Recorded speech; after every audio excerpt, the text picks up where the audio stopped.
Early March 1943, Port Moresby, Papua New Guinea. A greased wrench slipped from oil-stained fingers as Captain Paul Irvin Gunn studied the altered bomber in front of him. Inside that airframe was something that shouldn't exist, something that broke every rule in the United States Army Air Force's manual and lacked any official approval from his chain of command. Where a bombardier's glass nose should have been, 8 forward-facing .50 caliber machine guns jutted like steel fangs. The B-25 Mitchell, a medium bomber built for precise high-altitude work, had been turned into something new, a ship killer, a commerce wrecker, an off-the-books experiment that would either change the Pacific War or land Gunn in front of a court-martial. No one, not Gunn, not his superiors, could know that this unauthorized, fury-driven conversion would help trigger the most crushing naval setback the Japanese would suffer in the entire Pacific campaign. In the Southwest Pacific, the math of Allied victory wasn't being solved in Washington briefings. It was worked out in welding bays and maintenance hangars by a 43-year-old rule breaker waging a very personal war. That path began 2 years earlier, on December 8, 1941, Manila time. Paul Irvin Gunn, no one called him Pappy yet, stood on Nicholls Field while Japanese bombers methodically tore apart American air power in the Philippines. As the manager of the young Philippine Airlines, he had 4 Red Beach 18 civilian aircraft under his control. Within hours, Major General Louis Britton commandeered those planes and commissioned Gunn as a captain in the Army Air Corps. What was supposed to be a brief wartime stint became a 3-year arc of innovation, revenge, and rapid technological change.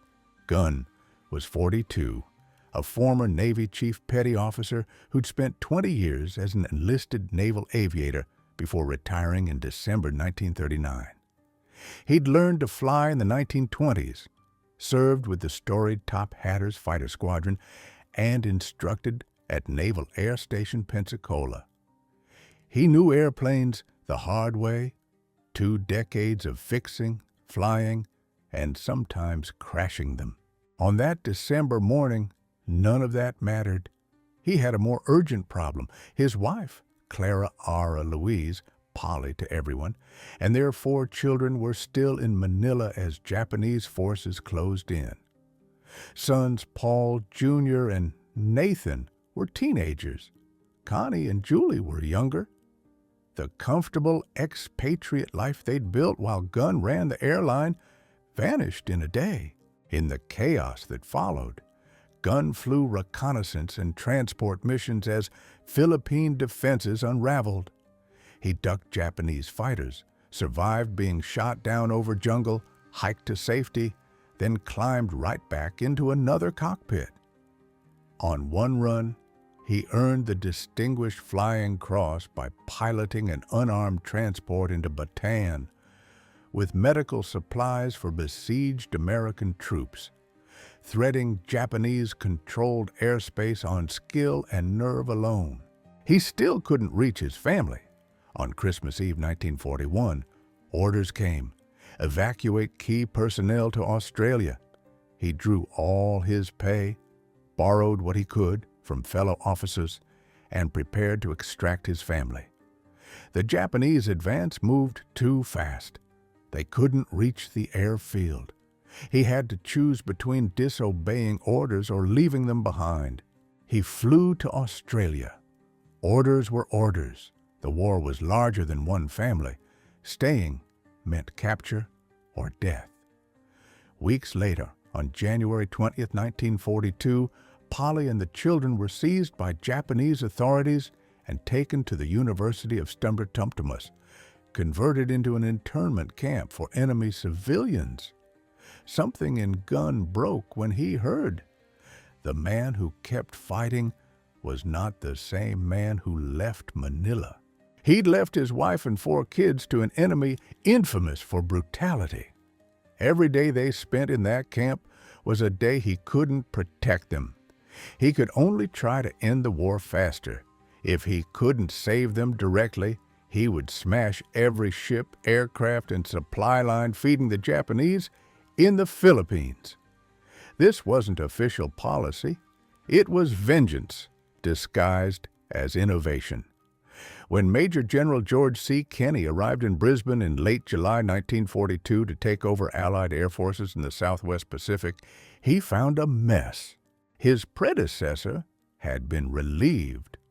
Morale was low. Equipment was short. Japan owned the skies over New Guinea and threatened Australia itself. Theater Commander General Douglas MacArthur had little faith in his air forces and made sure everyone knew it. Kenney, 53 years old, a World War I fighter ace with 2 confirmed kills and a Silver Star, had taught at the Air Corps Tactical School and was famous for unorthodox ideas.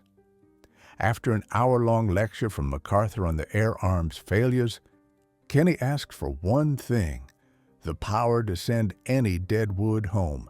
MacArthur, caught off guard, agreed.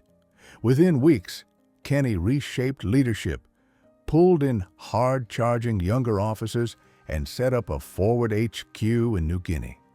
He named Brigadier General Ennis Whitehead his forward commander, giving him the authority to reassign aircraft based on weather and tactical needs without waiting on Brisbane. But new people meant little without new tools. Medium and high-altitude bombing wasn't stopping Japanese shipping. At altitude, ships could maneuver. B-17 flying fortresses were scoring under 1% hits. Japanese convoys resupplied New Guinea garrisons at will.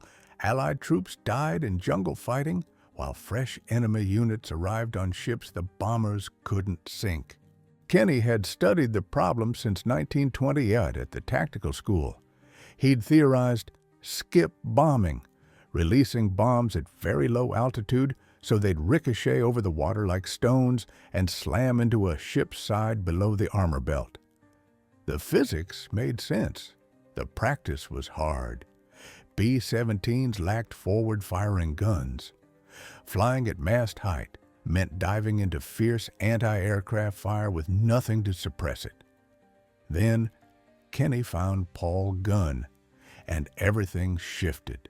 In August 1942, Kenney heard someone in the 3rd Attack Group was quietly modifying A-20 Havoc light bombers. The mods were rough, but effective. Someone had pulled the bombardier from the glass nose and installed 4 50 caliber machine guns in his place, all fixed forward. The plan: strafe at very low level to beat down flak before dropping bombs. Kenney investigated and found Captain Paul Gunn essentially working alone, stripping weapons from wrecked fighters, building mounts, and turning attack aircraft into gunships. He had no engineering degree, but 2 decades of hands-on work had taught him structure, balance, and weapons integration. Most officers might have court-martialed him. Kenney put him on his personal staff as special projects and gave him an impossible task: convert every A-20 in theater for low-altitude attack. Now, Gunn worked 18-hour days. He scavenged guns from crash sites, fabricated brackets in improvised shops, and personally flew each new setup. He added 450s in the nose, mounted more along the fuselage, and fitted racks for parachute fragmentation bombs. In September 1942, the modified A-20s hit the Japanese airfield at Buna. They came in at treetop height, guns chewing up positions before bombs fell. Defenders used to warning time against high-altitude raids had no chance. Dozens of aircraft were destroyed on the ground. Low-level strafing could change the war. Kenney immediately told Gunn to do the same to B-25 Mitchells. The B-25 was larger, flew farther, carried more ordnance, and could host more forward-firing guns. If Gunn could turn the Mitchell into a gun platform, it might become the most effective ship killer in the theater. Designed in 1939 as a medium-altitude level bomber, the B-25 was a twin-engine machine with a 67-foot 7-inch wingspan, powered by two Wright R-260 radials at 1,700 horsepower each. Its standard fit was 6 defensive 50s and up to 3,000 pounds of bombs with a crew of 5: pilot, co-pilot, bombardier, radio operator, and gunner. It carried the name of General Billy Mitchell, the outspoken air power advocate, court-martialed in 1925. Nearly 9,790 B-25s would be built at North American aviation plants in Inglewood, California, and Kansas City, Kansas. The B-25 made headlines in April 1942 when Lieutenant Colonel James Doolittle launched 16 B-25Bs from USS Hornet to strike Tokyo. The raid did little physical damage, but lifted American morale and forced Japan to keep fighters at home. But as a ship attacker, the B-25's standard medium-altitude role wasn't working. Gunn saw something others didn't. The big nose could house heavy guns. Twin engines meant redundancy. The rugged frame could take hits. And the Mitchell had the range the A-20 lacked to patrol Japanese shipping lanes. In late 1942, Gunn started reworking B-25s in a Townsville, Australia, maintenance hangar with Captain Jack Fox, North American's tech rep in theater. Fox's job was to keep changes within factory specs. Instead, he became Gunn's co-conspirator in the war's most successful unofficial mod program. First step, remove the bombardier and the glass nose, dead weight for low-level work and a fragile target. Gunn installed a solid metal nose holding 4 M2 50 caliber Browning machine guns, all fixed forward and pilot-controlled, 500 rounds per gun. At roughly 850 rounds per minute each, the pilot could unleash a torrent that shredded targets in seconds. 4 guns weren't enough. He added 2 more 50s in cheek blisters on both sides of the forward fuselage, just below and behind the cockpit. These package guns projected ahead of the prop arc so rounds didn't cross the discs. Again, fixed forward to add still more punch. Then came the bold move. The dorsal turret behind the cockpit, a twin 50 defensive mount, was locked to face forward and tied into the pilot's controls. The co-pilot could sight it, or the pilot could fire everything with a master trigger. Now, the modified B-25 threw 8 forward-firing 50s, delivering roughly 180 pounds of lead per second. For context, a P-51 carried 6 50s. This Mitchell put more guns forward than a fighter and still hauled 2,000 pounds of bombs. The changes created headaches. The extra nose weight pushed the center of gravity forward, making the plane nose heavy. Gunn shifted gear aft and ballasted the tail. The combined recoil from 8 guns stressed the structure. He reinforced the nose. The guns made heat and smoke. He added ventilation and relocated ammunition to lower fire risk. Most critical was harmonization, getting all 8 guns to converge at a chosen distance, usually 200-400 yards. He built a ground procedure with measured targets and tweaked each mount until the streams crossed perfectly.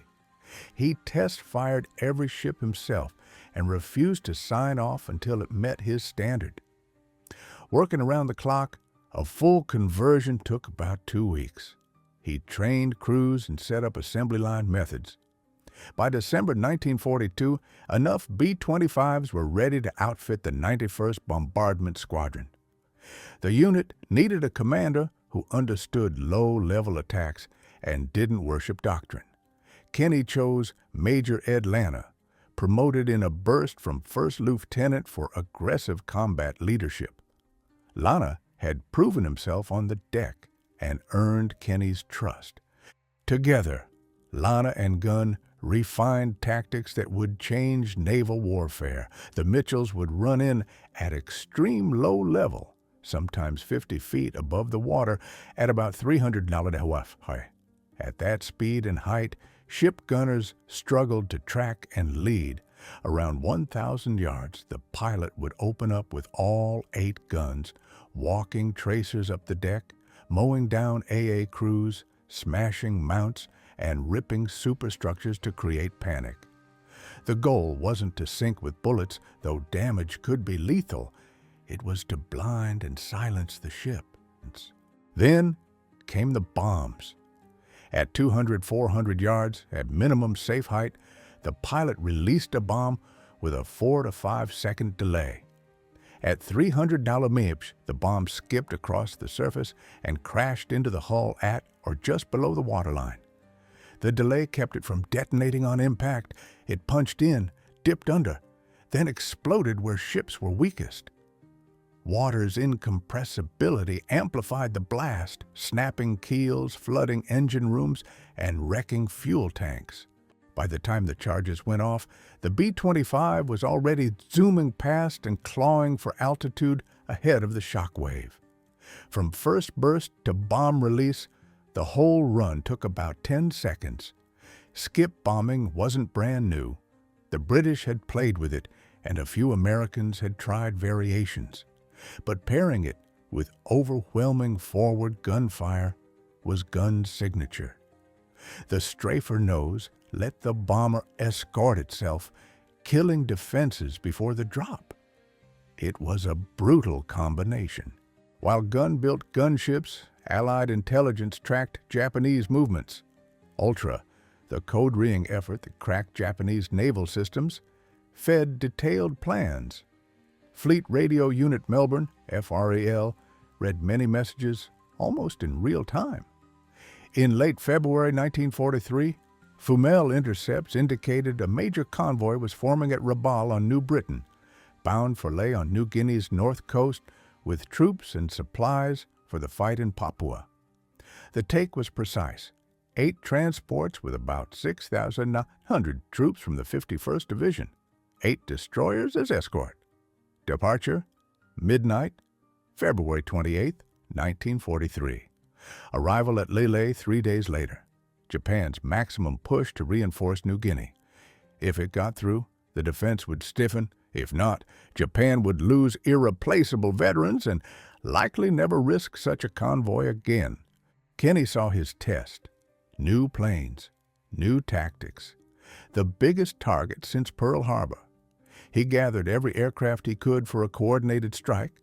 B-17s at medium altitude, Royal Australian Air Force Beaufighters at the deck, P-38 Lightnings as cover, and the modified B-25 strafers for skip bombing. It would be the largest coordinated air operation yet in the Southwest Pacific. Kenney personally briefed squadron leaders on February 28th. The orders were blunt: find the convoy, hit without mercy, give no quarter, sink everything. This wasn't harassment. This was extermination. At midnight, the convoy sailed from Simpson Harbor at Rabaul. Rear Admiral Masatami Kimura commanded from destroyer Shirayuki. The 8 transports were Kyoko Maru, Kembaru, Tiayom Maru, Nojima, Ayomaru, Ta Maru, Shinimaru, and Awa Maru. The destroyers, Shirayuki, Asashio, Arashio, Tokitsukaze, Yukaze, Uranami, Shikinami, and Asagumo. Roughly 100 Zero fighters would cover the route. It was the strongest escort Japan had given a resupply mission. Kimura expected losses. Every convoy to New Guinea had paid a price. He believed enough would survive. He was wrong. A B-24 Liberator patrol found them that afternoon, radioing course and composition. Kenney's team launched more reconnaissance to keep contact. Weather initially favored Japan. 2 tropical storms rolled through, veiling the sea and cutting visibility. Allied planes shadowed, but couldn't attack effectively. The convoy trudged along at 7 knots, about 8 miles per hour, held back by heavy transports while the destroyers throttled down to match. By nightfall on March 1st, they'd covered about 90 miles, roughly halfway to Leh. The weather worsened. Good news to Kimura for fewer enemy planes. Bad news for his seasick troops crammed below decks. Morning of March 2nd, the skies opened a bit. Allied aircraft regained visual. Around 10 a.m., 29 B-17s dropped from 5,000 feet. As expected, results were poor. Crews claimed hits. Japanese logs showed little damage, maybe 1 transport nicked. Still, the attack forced course changes and slowed progress toward Leh. More B-17 raids followed through the day. Bombs fell from varying heights. Ships twisted and turned. Japanese fighters tangled with the fortresses. Several B-17s took damage. 3 Japanese fighters went down. No ship sank. The high-altitude work harassed, not halted. Night closed on March 2nd, and Kenney knew the decision would come with dawn. The modified B-25s were ready. Major Lana briefed his pilots again. They had practiced on a wrecked ship on February 28th in combined B-17, B-25, P-38, and bow fighter formations. Everyone knew the profile. The guns were harmonized, the ordnance loaded. The point of no return was near. At first light, on March 3rd, 1943, conditions were perfect. Clear skies, good visibility, calm water.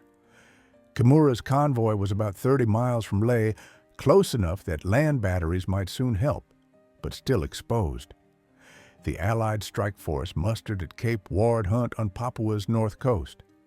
Around 90 Allied aircraft converged. B-17s, modified B-25 strafers, RAAF Beaufighters, and P-38 escorts, attacking in waves from multiple angles throughout the day. Around 10 a.m., the B-17s went first from medium altitude, forcing maneuvers and splitting attention. Then the low-level attackers came on. Beaufighters led with 4 20mm cannons and 6 machine guns, raking decks and quieting flak. The destroyers fired everything they had, but the attackers were too fast. Then the modified B-25s arrived, and the slaughter began.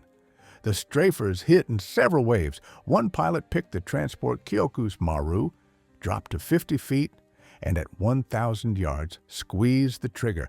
8 50s, 6,800 rounds per minute combined, roughly 180 pounds of metal per second, ripped into the target. Tracers marched from the bow to the superstructure, cutting down sailors, smashing gun pits, and tearing the bridge apart.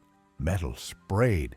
Then the bombs came off, 2 500-pound general-purpose charges with delay fuses. They splashed in 200 yards short, skipped once, then punched in below the waterline amidships. He hauled up and banked away. Behind him, twin underwater blasts blew the bottom out of Kyokus Maru. The ship lurched, flooding engines and holds, canted to port, and went under within 15 minutes. Other B-25s followed with the same playbook, guns first, then skipping bombs. Kimberu took multiple attacks. At least 3 strafers hit it. The combined fire killed most topside crew. 4 bombs tore below the waterline. The ship snapped and sank in under 10 minutes. Teom Maru burned across the superstructure under heavy strafing. 2 bombs opened the hull. Nearly 1,000 troops went down with her. Noima tried to maneuver but was sluggish. A B-25 raked her from stern to bow and dropped 2 into the engine room. Power died, water rushed in. She would slip under later. Beaufighters and the remaining B-25s went for the destroyers. On Shirayuki, Admiral Kimura's flagship, strafing killed almost everyone on the bridge. Kimura himself was wounded. A bomb near the stern set off a magazine fire. Secondary blasts blew the stern apart, and the destroyer sank. Tokitsukaze took direct hits that ignited fuel. She burned out and went down within an hour. Arashio, dodging, collided with Nojima and suffered fatal damage. She was abandoned and sank. While this unfolded, Zero fighters struggled to shield the convoy. P-38s held them high, while the B-25s worked at mast height, where fighters couldn't safely dive without risking their own ships. The choreography held. About 40 minutes after it began, the first phase ended. Allied planes withdrew to rearm and refuel. The scene astern was hellish. 4 transports sinking or sunk, 3 destroyers gone, survivors scattered, ships damaged and disordered. Hundreds of soldiers and sailors churned in oily water among burning slicks and wreckage. Allied aircraft returned that afternoon to finish the job. The strafers found stragglers limping toward Leh and picked them off. Methodical, merciless. Each remaining ship got its own turn under the guns. Asashio, already damaged, took more bombs and slipped beneath the waves. By nightfall, on March 3rd, all 8 transports and 4 of the 8 destroyers were sunk. Roughly 3,000 Japanese soldiers and sailors were dead or drowning. Another 2,700 were pulled from the water by the 4 surviving destroyers and submarines sent from Rabaul. Only about 200 troops ever reached Leh, many without weapons or gear. Of the 6,900 who sailed, more than 5,700 became casualties. The convoy was annihilated. Allied losses were light by comparison. 1 B-17 down, 3 P-38s lost, 13 aircrew killed. Against Japan's toll, it was a skirmish. The Battle of the Bismarck Sea became a pivot point in the Pacific. It proved that land-based air could erase a heavily escorted convoy. It showed skip bombing coupled with crushing forward firepower worked. It vindicated every change Gunn had made to the B-25. More importantly, it convinced Japan that daylight resupply by sea in the Southwest Pacific was no longer survivable. Japan never again tried a major reinforcement run to New Guinea. Those garrisons would starve and shrink as supply dried up. General MacArthur's communique boasted 22 ships sunk, 3 cruisers, 7 destroyers, and over 12,000 dead. The real numbers were lower, but still ruinous. Propaganda exaggerated, strategy didn't. Kenney's concepts worked. Skip bombing was viable. Modified bombers were deadly. Low-level attacks could punch through dense defenses. Somewhere in Australia, Paul Gunn read the reports with grim satisfaction. His conversions had shattered a convoy and killed thousands of enemy troops. Yet his family was still in St. Thomas, and the war was not done. The triumph in the Bismarck Sea set off an immediate surge in the conversion program. Kenney ordered every B-25 he could get in theater turned into a strafer. Gunn pushed harder still, training more crews, polishing the techniques, and speeding up production lines. By mid-1943, most Mitchells in the Southwest Pacific carried his modifications. North American aviation took notice. Company reps toured Gunn's makeshift shops, studied the layouts, and asked for full specs so they could bake the ideas into the factory line. Gunn pinned on Major and went back to the United States to help North American at Inglewood and Kansas City. Through 1943 and early 1944, he sat with engineers to design Straffer variants that could roll straight off the line. The first major product was the B-25G, 4 forward 50s in the nose plus a 75mm cannon. They built 405 of them. That cannon threw a 14.7-pound shell hard enough to punch ship armor or knock out bunkers. But it was slow to load, needed a crewman up front, and didn't fire fast. Gunn flew the G in combat himself, leading a third attack group run on a Japanese destroyer. He smacked the fire control system with a 75, blinding the ship's ability to coordinate her guns. Conventional bombs then finished her. In public, he claimed the cannon had sunk the target. Privately, he admitted the bombs did the killing. Then came the B-25H. Roughly 1,000 H models rolled out with that same 75mm cannon and an even denser forest of 50 caliber guns. The turret moved forward, the co-pilot position was deleted to save weight, and the navigator took on the cannon loading chore. All that iron made the airplane nose heavy. Right field warned Gunn. The center of gravity issue was dangerous. Ground the fleet until it was sorted. The legend says he answered, "Put center of gravity in storage for the duration.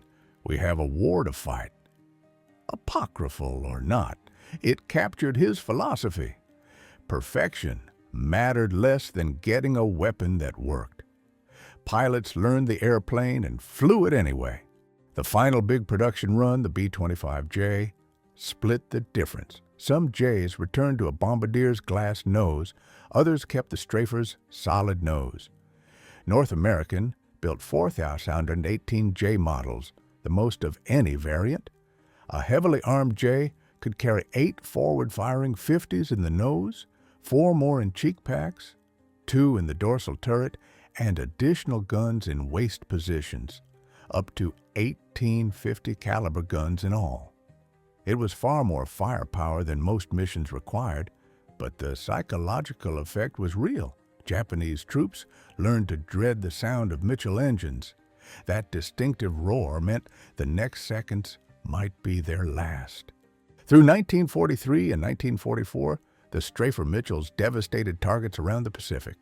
In August 1943, B-25s hit Japanese airfields at WWII in New Guinea and smashed 174 aircraft on the ground, gutting Japanese air power in the region. Those WWII raids happened because Gunn solved another problem: range.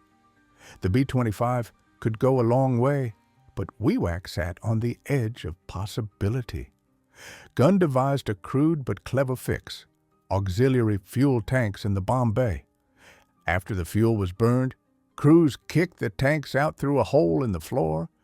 Fumes seeped through the fuselage and wind whistled in. But the trick bought hundreds of extra miles and put targets once out of reach under the Mitchell's guns. In November 1943, Strafer B-25s went after Robble Harbor in one of the war's most dramatic strikes. Major Raymond "Jock" Henterbury led 38 Mitchells against ships tucked inside heavy defenses. They ran in at mast height with P-38s on top cover, using phosphorus bombs to lay smoke screens. Of 38 vessels in the harbor, 30 took direct hits. A heavy cruiser, 3 destroyers, and multiple transports and support ships were sunk or crippled. Rabaul as a forward base went numb overnight.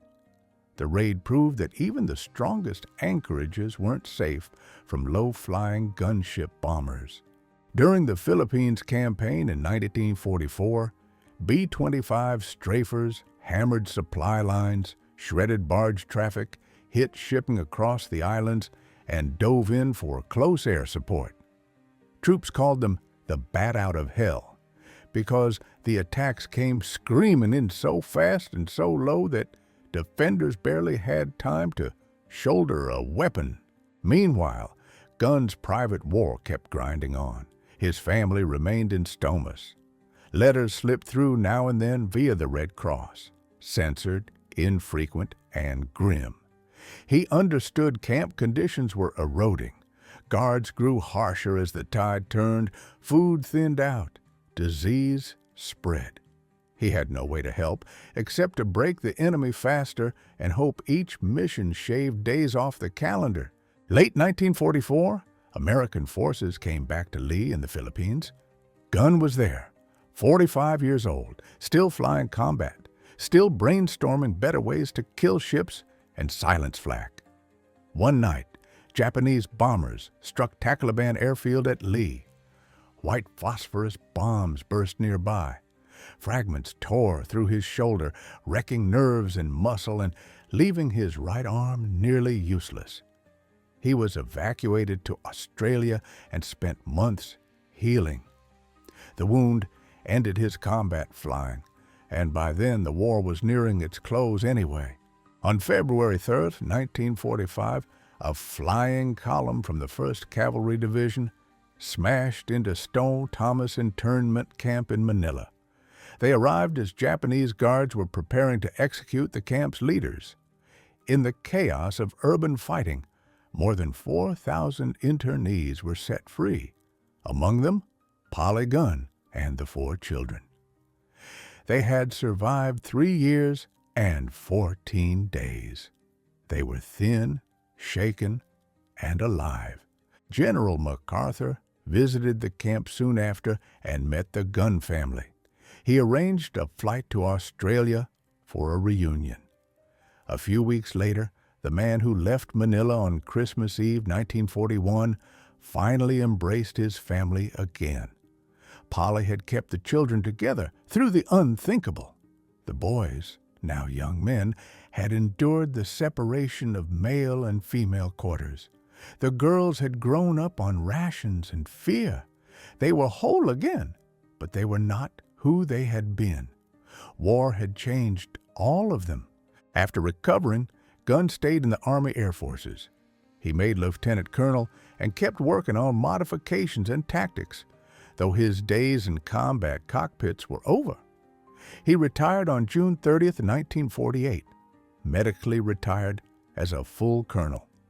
His ribbons told the story: Distinguished Flying Cross with an oak leaf cluster, Silver Star, Legion of Merit, Air Medal, 9 Purple Hearts, plus a rack of unit citations and campaign awards. 9 Purple Hearts meant 9 separate times he'd been wounded or injured in combat. Gunn went back to the Philippines and helped rebuild Philippine Airlines. The islands were trying to knit themselves together after occupation and the violent liberation that followed. He put planes in the air, reconnecting places that had been cut off for years.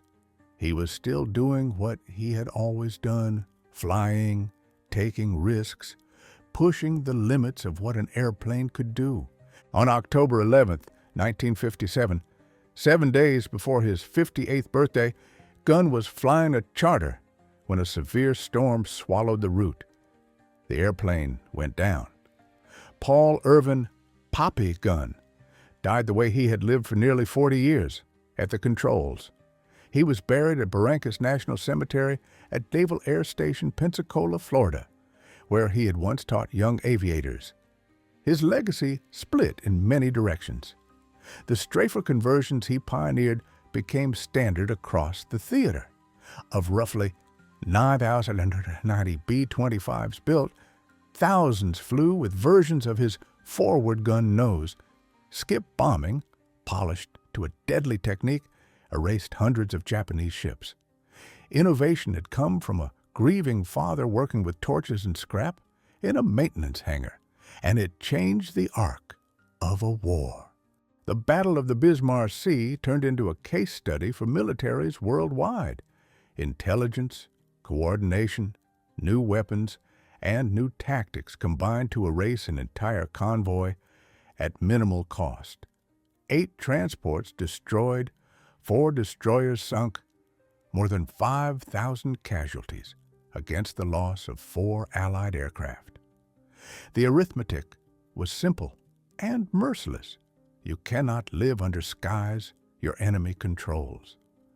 Every ship lost at sea meant missions that never had to be flown, soldiers who never reached a beach, ammunition that never got fired.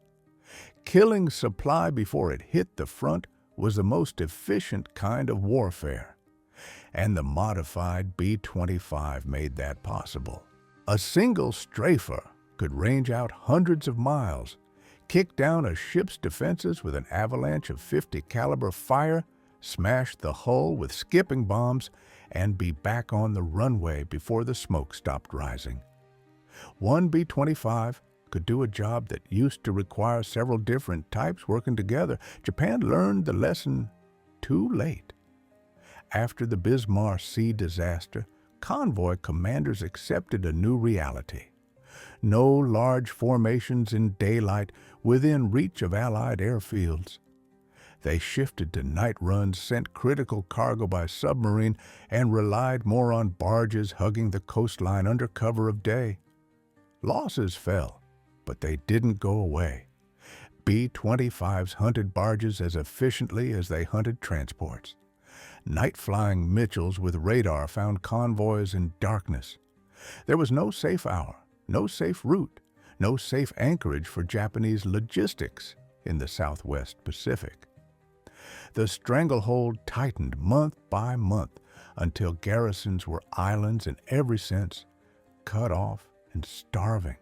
In New Guinea, in the Philippines, across the archipelagos, Japanese units fought on with shrinking stocks and no hope of reinforcement.